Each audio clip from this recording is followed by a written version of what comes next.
Hello, my name is Rachel and I'm here today because I wanted to make a video for the classicsathon and talk about classics that I love. So I've put together 10 books that I think are my favourite classics of all time. It was quite difficult, and I will say I have a pile of books that are like honourable mentions because I couldn't go into this video and just like not have more options. So I'm going to run through those ones quickly, although I'm only going to mention them very briefly, and then yeah, we'll get into my top 10 favourite classics, which was very hard. Numbers 5 to 1 was easy enough because they're my favourite books. I know what they are, I know what deserves to be there. But 10 to 5, it was like, oh, I don't know what deserves the place there because there's so many that I really enjoy. So yeah, I'm going to basically be talking about them, trying to convince you to pick them up if you haven't already. And yeah, I just thought I would make this video because it's classicsathon and I like classics and I like having the chance to talk about them. So yeah, here we are. So I have a pile of 9 honourable mentions here. So yes, I understand that that is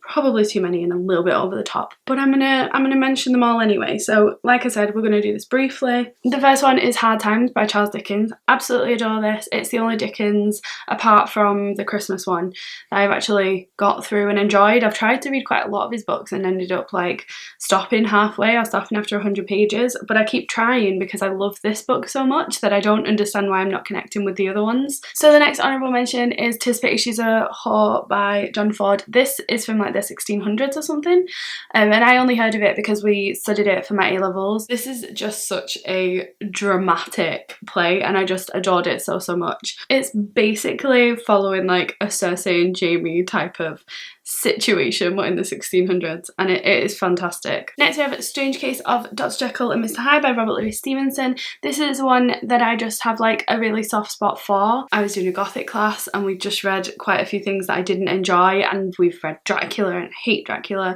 and I was kind of picking this up like, oh, this is going to be another one, and it was so pleasantly surprising and I read it so fast. It's such an amazing book that I think more people should read because honestly it's tiny. Like you can just invest like an afternoon in this and probably finish it. Next we have All Quiet on the Western Front by let me try, Eric Maria Remarque, but I don't think that's how you say it. I absolutely love this. I did it, we could choose what book we wanted to do for part of our coursework at A-levels, so we had to do war poetry, and then we did the first book in the Pat Barker trilogy that's about World War poets, Regeneration, and then the last book we got to pick what our last book was, so I picked All Quiet on the Western Front. I'm so glad that I did. I loved it so much. I think the greatest thing about this book is that we follow the German perspective of the war, and I think that's really good because yes, obviously like I'm an English person, Germany were the supposed enemies during that war, but you read something like this and see that like everyone was the same. Everyone was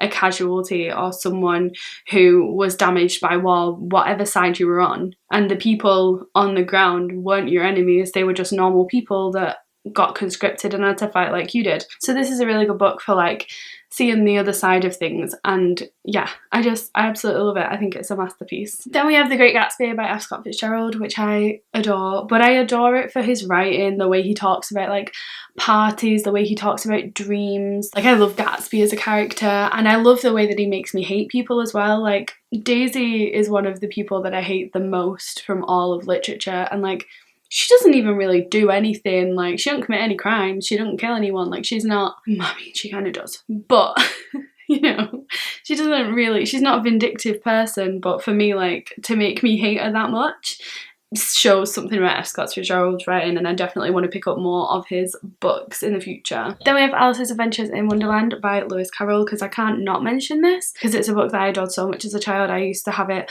on a cassette tape because I'm old now, and I used to listen to it like every night, and I just really loved it, so I can't not mention it.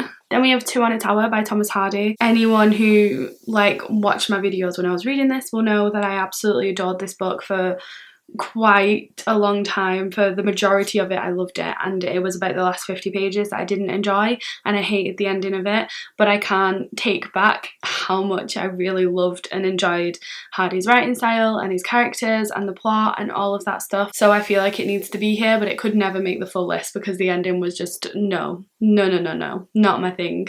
But I couldn't not mention it. And then my last honourable mention is a book that probably makes it to most people's favourite classics list. Unfortunately it didn't make it it's mine. Jane Eyre by Charlotte Brontë. I've talked about this book before, although I adore it and I really love the story and I love the characters and I love Jane as like a strong female protagonist that we don't get a lot of during these like kind of time periods, I mean. But number one, we have a majority of this book that's told from the perspective of a child narrator, which I can't stand child narrators, and so even though I put up with it and I read it, it's something that I specifically don't enjoy, and so that kind of drags it down.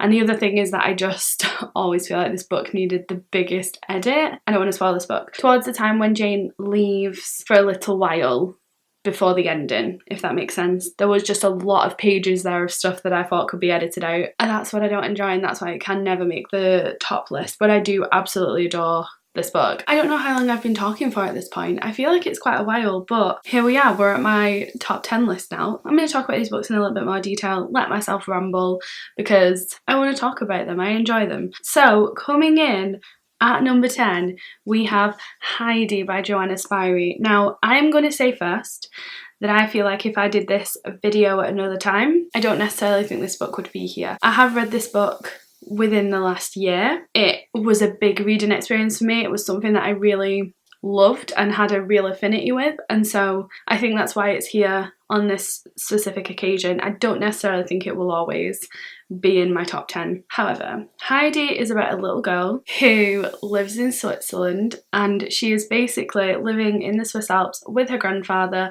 because she gets taken to live with him by a relative, and so we see her life there, and then she, you know, moves around a little bit, but we basically see her life. I think we see her for about maybe 5 years, still quite young the whole time. So I've read quite a few books that I would put in this category. So I've read Anne of Green Gables, I've read A Little Princess, I've read some others as well, and none of them are as successful as this book. This book is a masterpiece and I absolutely love it. And I think the reason for that is that I read it when I was in Switzerland, when it was the summer in Switzerland. The things that were happening in this book I related to. Like, I related to her being out in farms and having to like walk up all these massive hills and hear cowbells and eat cheese and drink milk all the time. I don't know what it is, like Swiss people aren't from another like century or whatever, like they're a modern society. But there's this like way about Swiss people. Reading this book put it completely into words, and I just thought it was such a good representation, and it was so nice to read this while I was there. I don't think it's the greatest book of all time. It was more that the experience of reading it is the reason that it's here. I don't know, it's cute. I really enjoyed it. So that's number 10. Coming in at number 9, we have another book that I read in Switzerland, and that book is The Old Man and the Sea by Ernest Hemingway. Did not think this was going to be a book that would make this list. If you don't know what this book is about, I mean, the title is kind of a perfect explanation, but it is about an old man who makes his livelihood by going fishing. All the other men in town, like, they just go fishing during the day, and that's how like they make money and all of that sort of stuff, and they provide. But yeah, it is about this man who basically hasn't caught a fish in a really long time. When this book opens, like, he's thought of as like the unlucky person who can't catch a fish anymore and is seen as sympathetic by a lot of the other fishermen. But even though he's sympathetic, they kind of don't want to go near him and get his bad juju or his bad luck or whatever. Yeah, this book is just so simple. It is about an old man who goes out in a fishing boat in the sea and tries to catch a fish. Like, that's it. And I didn't think that I would love this story on the scale that I did. Number one, I'm a vegetarian. I'm not even into hunting. This, you know, this isn't something that I should be agreeing with. But I found myself like rooting for him to catch fish, like rooting for him to be successful. And it's just written in such a masterful way, making someone who doesn't care about fishing, doesn't care about like hunting, doesn't care about anything like that, care so much about this book. Like, I was crying while I was reading this book, and to care that much for it just shows such a mastery to Hemingway's writing. And I'm so disappointed that this is the only Hemingway I've read so far, but I'm definitely hoping to correct that mistake that I've been making in my life, because this is amazing. Even though it's so small, it really does pack a punch and is better than some books that I've read that are thousands upon thousands of pages. It just, it's a masterpiece. There's a reason people talk about this book. There's a reason people talk about Ernest Hemingway. I want to read more of his stuff. I really love this book. So coming in at number 8, we actually have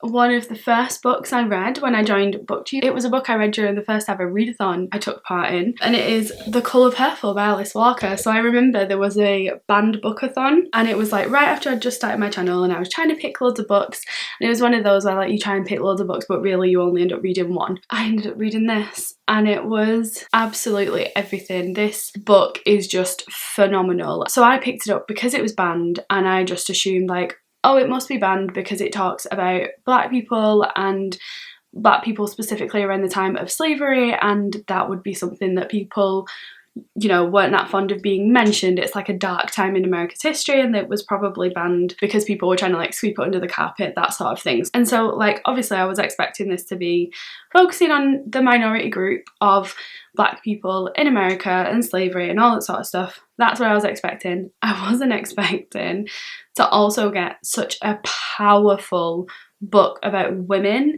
and work, women and relationships and ownership by like husbands and stuff, not in terms of slavery, and all that sort of stuff. And then we had LGBT representation in here as well, which is something that I really wasn't expecting. I know most people would probably say there was that massive Oscar nominated film that Whoopi Goldberg was in. Well, I'll tell you how. I don't think I've ever seen that film.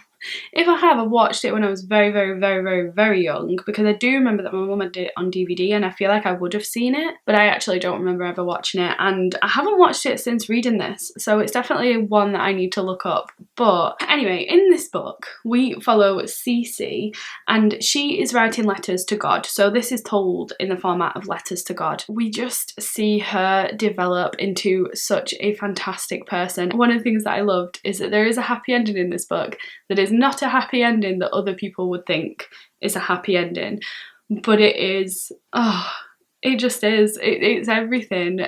She doesn't run off in the sunset with the love of her life. She doesn't come into a shit ton of money or whatever. There's just like a gaining of independence and respect, and it's just fantastic. It's such a good book. I would highly recommend it if you've not read it, if you've not picked it up. There's a reason that it's talked about so much, because it just deserves to be. And as I said, there's so much representation in here.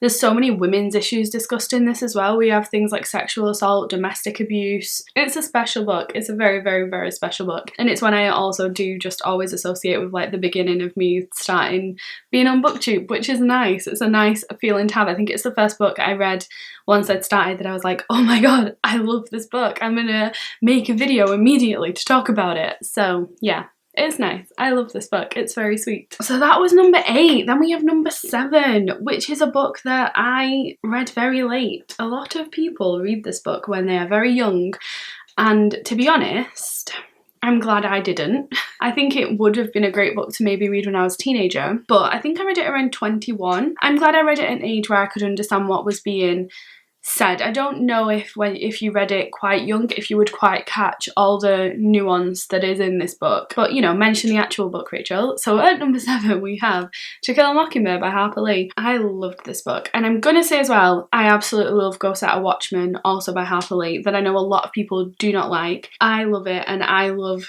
the choice that was made within that book. I will say I read them both really close together, so I didn't have a certain character in here put onto a pedestal that may or may not have been destroyed or removed within Go Set a Watchman. I think that second book is also just as fantastic as this one. I think they deserve to have the same level of respect and love towards them. But yeah, I know a lot of people don't like it, but I'm not in that camp. Anyway, in To Kill a Mockingbird, we follow a little girl called Scout, and her dad is a lawyer, Atticus, and basically her dad takes on a case that is a very tumultuous case for the community. So I think, if I remember correctly, that the case is that a black man is accused of raping a white woman. As a reader following Scout, we start to see how the community reacts to Atticus, reacts to her family. Atticus himself starts to explain to her what race is and class and this culture that's in like this 1930s deep South America. You know, that's not a good place for black people in general anyway. I love this book. This book is just written so well. I feel like you could read this book in winter in a snowstorm and you would like be sweating because you would feel like you were in this book. It's so like warm. I just remember it being really warm and insular, and sort of, it's as though it's happening in this bubble, and so the book just seems to get hotter and hotter, and I feel like that translates to you when you're reading it, not just something that's like going on in the setting within the book. I know a lot of people have read it, so I'm not really going to recommend you go and read it, but I am going to recommend you go and read Goodreads Watchmen if you haven't. If you were one of those people who was like, this shouldn't have been published and no, it's amazing. Coming in at number 6, we have a book I really did not expect to be here, but when I was getting all the classics that I'd read off my shelf and trying to decide which one to pick, it was one that I was like, you know what, that deserves to be in that list. It really, really does. It is raining so heavily. I am really sorry if you can't tell what I'm saying, but you know, I'm going on holiday in like a day, so I'm filming now, or it's not getting filmed.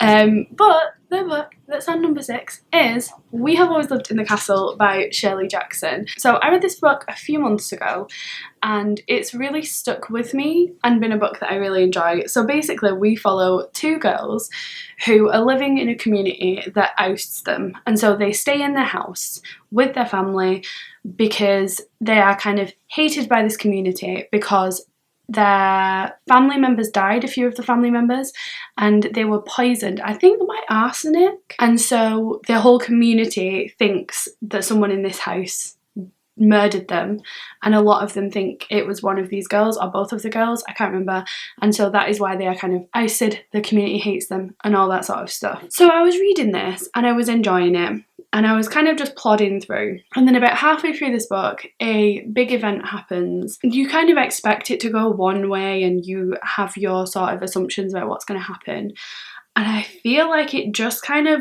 instead of doing that, it just kind of blew up, and it just started, like, the book just kept on rolling, like the plot was just rolling and gaining more momentum as it went, and it just blew me away. I was absolutely amazed by it. I loved all the little twists and turns in this book. I loved the ending of it. Yeah, I don't know, like I wasn't expecting it, and I think because I didn't expect such a story, like the turns that did happen were just so out of left field for me, that it really like had an impact and was a story that I just enjoyed so much. I absolutely love it.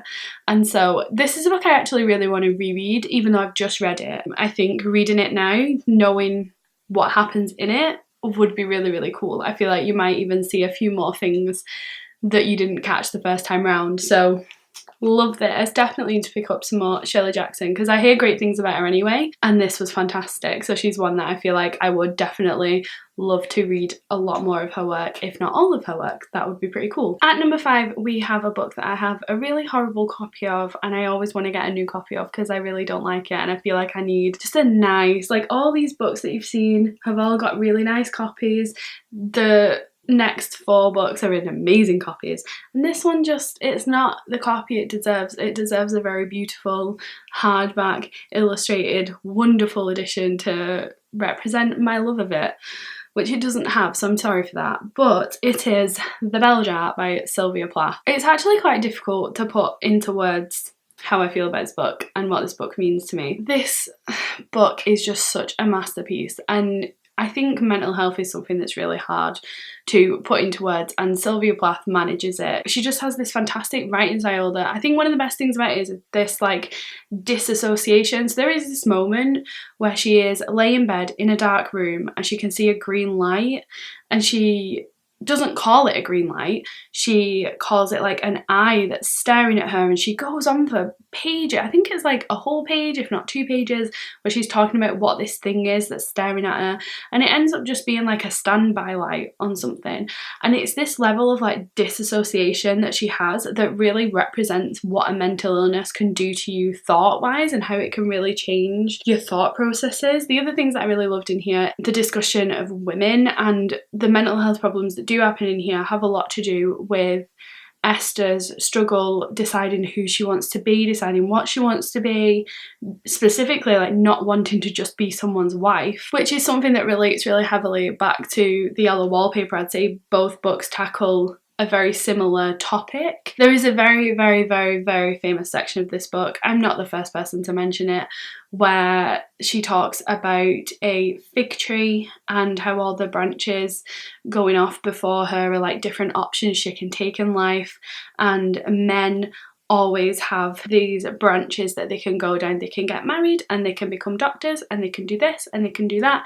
And she describes it as like, once I pick a branch, that's my branch. If I get married, I'm never ever ever having a job. Like, do you know what I mean? It's that sort of a thing. Sylvia Plath is another person who is on my list of there's just a collection of women's authors that I have on a pedestal. Then it's Sylvia Plath, Charlotte Perkins Gilman, Virginia Woolf, Emily Brontë.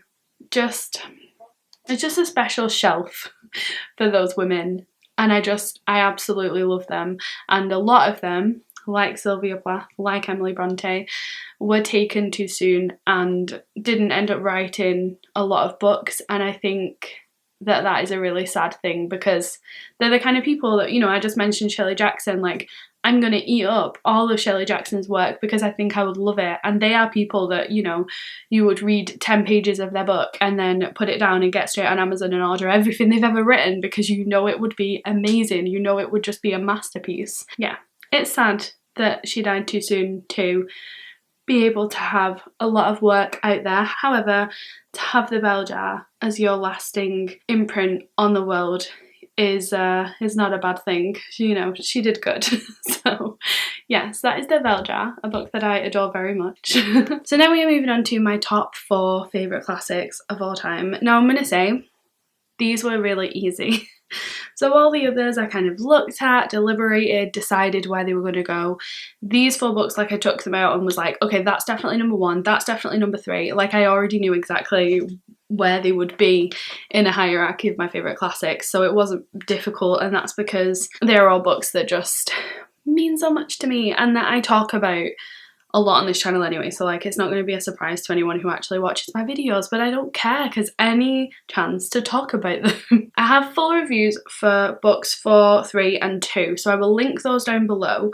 I don't have a full review for the first one, my favourite book, because I've only read it once. I actually really want to reread it. It might be a book that I start rereading very, very, very soon, but yeah. I'm going to talk about them all anyway and stop rabbiting on.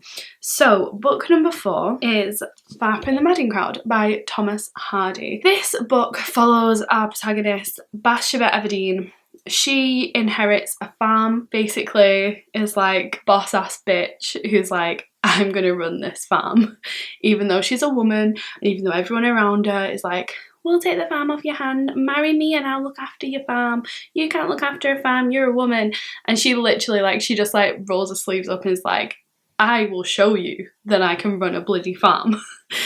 And this book is just all about her being a boss ass bitch. I just love it. I loved it so much. I tabbed the frig out of it. I love Hardy specifically. There is a thing with Hardy's writing that I've found in every one of his books that I've read so far. So obviously I mentioned Two on a Tower before, and the other book that I've read by him is Tess of the D'Urbervilles. I really do want to pick up more of his work as well, because the thing that I like is his actual writing style, like on a word-to-word basis. And like the way he talks about things like astronomy and even farming. I remember Tess of the D'Urbervilles had so many sections that were like long sections about farming. And I read that book when I was like 15 and I read it so fast. I read it within the space of like a week.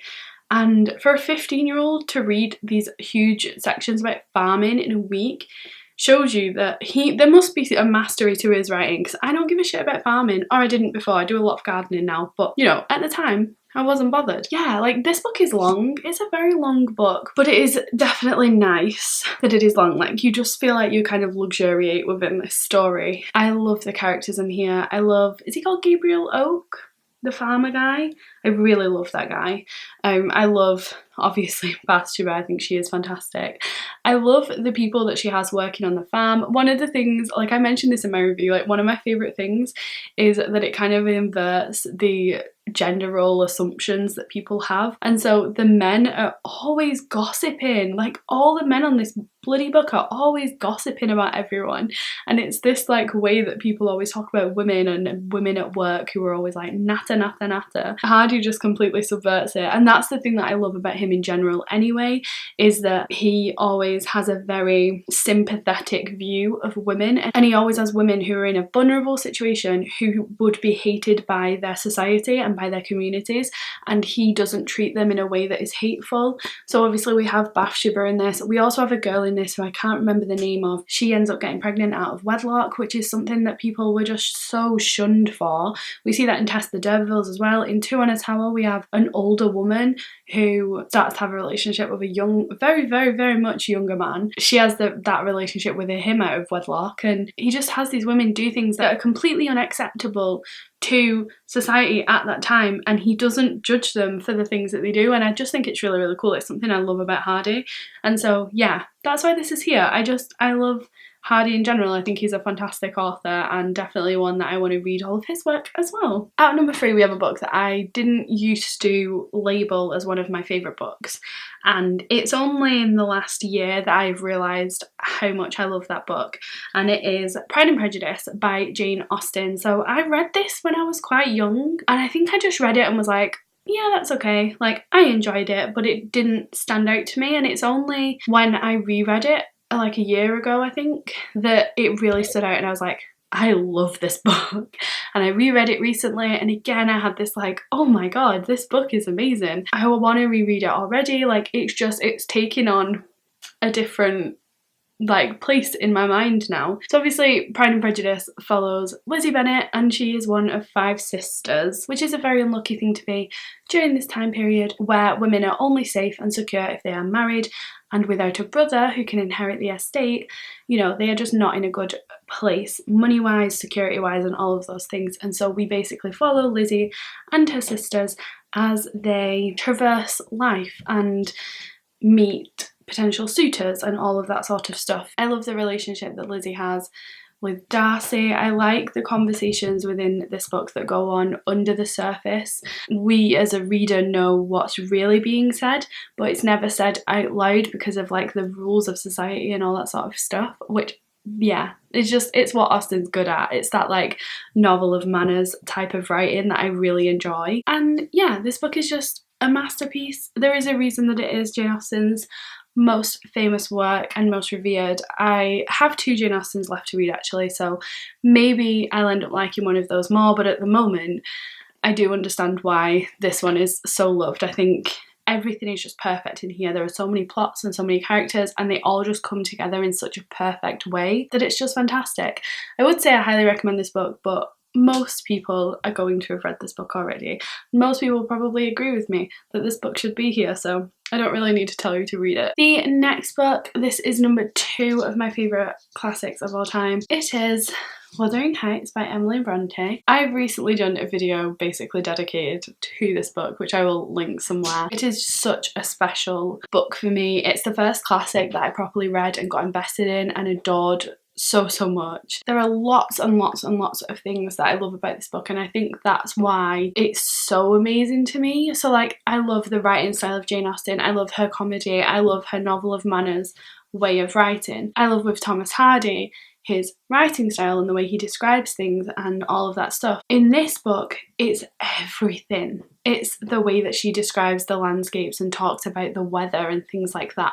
Amazing. It's the way that she formulates characters, and characters that are so flawed that you literally hate them. Like, I have so much hatred for Cathy Earnshaw. It is unbelievable, and that's due to Emily Bronte's fantastic characterization. I also love the plot. I love the insularness of it, the fact that like we take place in just like 2 settings, even with like quite a few different characters. Most of them have the same last name anyway. Most of them, like, you get confused if you're talking about the right Cathy half the time because there's like 2 different Cathys. I don't know how to describe it, but it is just a wonderful book. I love the way that she's written it, the way that she has made it so that I have an affinity and sympathy and love for Heathcliff, even though he's like the worst person on earth. He's like such an amazing version of a Byronic hero. It's just, he's fantastic. The thing that I love the most about this book is the way that they talk about love, and love kind of being this thing that's united them so that they can't be pulled apart. I don't necessarily think it's healthy. and I'm not necessarily saying that I would like it myself, but I think it is absolutely beautiful, and the way that Cathy and Heathcliff talk about being in love with each other is something that I just adore reading about. And that's kind of the reason that I love this book so much. And yeah, the other thing is just like the rawness of it. Obviously that comes into those descriptions, but also things like after something pretty devastating happens to one of the characters, he goes outside and he bangs his forehead against a tree for a long time, to the point where his head's bleeding. And it's that like rawness of emotion that I just don't think a lot of authors can get out of their characters and can get us as a reader to feel. So yeah, I love this book. I love it so much, and I love it for so many reasons as well, and that's why I think it's even better, because I love the characters, I love the descriptions, I love the writing style, I love the settings, I love the weather. Who can say they love the weather in a book? How many books do you know where you're like, oh yeah, that's a book I love the weather in? Not like, there aren't books like that, and this book is like that. And so yeah, it's one of my favourite books ever, and it always will be. I just adore it so much. So number 1 is my favourite classic of all time. It is also my favourite book of all time, and it's a book that I actually really want to reread soon, because I've never reread it because it's huge, obviously, but I do want to talk about it quite a lot here, because I feel like it is a book that a lot of people haven't read and a lot of people are daunted by, because huge books are daunting. But I'm gonna give it some time here to try and convince you to read it anyway, and it is The Count of Monte Cristo by Alexander Dumas. This isn't the copy that I read. Actually, I read a Penguin copy that was my dad's, but I gave it him back once I got this lovely copy. In The Count of Monte Cristo, we follow a man called Edmond Dantes as this book opens. Edmond Dantes has everything. He has a beautiful fiancée, he has an amazing job. I think he's like a captain of a ship that does like trade with other places. He just got a promotion to like the job that he really wanted. And yeah, basically like he is a guy that has everything. And at the start of this book we basically see 3 men band together, they are drinking and they discuss Edmond Dantes, and they are sat there watching him, and they're like, his wife would have been with me if it wasn't for him, and I would have got that promotion if it wasn't for him, and you know, the general thing that shitty people who are jealous say. And basically they devise a plan to get Edmond Dantes arrested and sent to prison so that they can have all the things that he has. They do that and he gets arrested, and that is within the first 100 pages of this book, so it's not really a spoiler. That is the setup of this book, and we follow the Count of Monte Cristo and his arrival in France and into an aristocratic like system and circle, and how he is received. I'm not going to say any more than that because I really just don't want to spoil it for anyone, because I know it is a book that a lot of people haven't read. So the main thing I love about this book is the whole revenge plot. I love a revenge plot. It's one of the reasons that I love Heathcliff so much in Wuthering Heights. I just think revenge plots are amazing and just so fun. But this book is also horrendously funny, like horrendously. There were moments where I was literally like laughing myself out of my chair because it was so funny. To have that with like a classic that's written like 200 years ago, you just wouldn't expect that to happen, but it does. Like it's so funny and so readable. Like I think one of the biggest shocks for me is that when I first started reading it, I remember being like, God, this book is going to take me forever to read, and I remember getting 200 pages in within a weekend and being like, oh my god, like this is so readable, it's so fun, there's so much going on, there's such a fast-moving, fast-paced plot that you don't even notice it's so long. And there are so many characters in it, but at the same time, Alexander Dumas manages to keep them all in check and keep them on your radar so that you don't forget who anyone is.